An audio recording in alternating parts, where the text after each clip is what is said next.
Why is the Dewey Decimal System racist? Good question. I would love to tell you. So the Dewey Decimal System, that's the classification system that libraries historically used. It was created in 1876 by Melville Dewey, and like most systems created in the 19th century, it reflects exactly whose knowledge was considered important at the time. White, Western Christian males. And before anyone jumps in with, it's not racist, it's just outdated, systems don't have to be intentionally racist to function in racist and sexist ways, especially considering they're an aspect of a society that is inherently racist. So let's break it down. The Dewey Decimal System centers Western Europe as the default. European history gets detailed specific categories. The 940s are packed, while large parts of Asia, Africa, and indigenous histories are grouped broadly or pushed into anthropology or sociology instead of history. That framing subtly says that European history is civilization and everyone else is a subcategory to be studied. And religion is one of the clearest examples. In the 200s, Christianity takes up the overwhelming majority of space, with dozens of subdivisions. Meanwhile, Islam, Judaism, Hinduism, Buddhism, and indigenous spiritual systems are compressed into far fewer numbers, often lumped together as other religions. That's not neutral, that's hierarchy. Language and literature show the same bias. European languages get multiple detailed classifications, while entire continents worth of African languages have historically been grouped into a single number. That makes non-Western literature harder to find, harder to browse, and easier to overlook. Black history was also deliberately segregated. For decades, Black American history was siloed into classifications about slavery and colonization, separated from general American history, which centered white narratives as the default story of the U.S.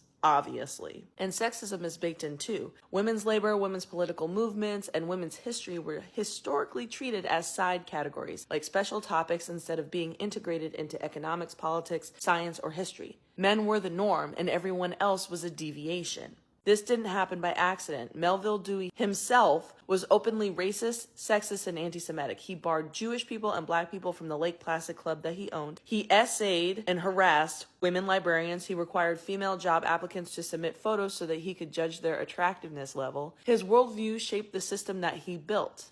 That is true, but this is also important. This is not a reason to abandon libraries. In fact, it's quite the opposite. Hear me out. Libraries are some of the most actively self-critical institutions that we have. Many are moving away or have moved away from Dewey entirely, adopting systems like BizAc and genreification or localized classifications that make materials more accessible and culturally respectful. Librarians have been pushing for these changes for decades. Libraries are evolving, even when the systems they inherited are flawed. And having a library card right now that gives you free access to tax support, books, audiobooks, movies, research databases, job resources, language learning apps, community classes, safe public spaces without surveillance, without ads, and without paywalls. So yeah, we can critique the Dewey Decimal System, and we should critique it, and we should be honest about the history and how that came about. But libraries themselves, they're one of the last public institutions still fighting to make knowledge accessible, inclusive, and free. And we need them now more than ever. Until next time, y'all.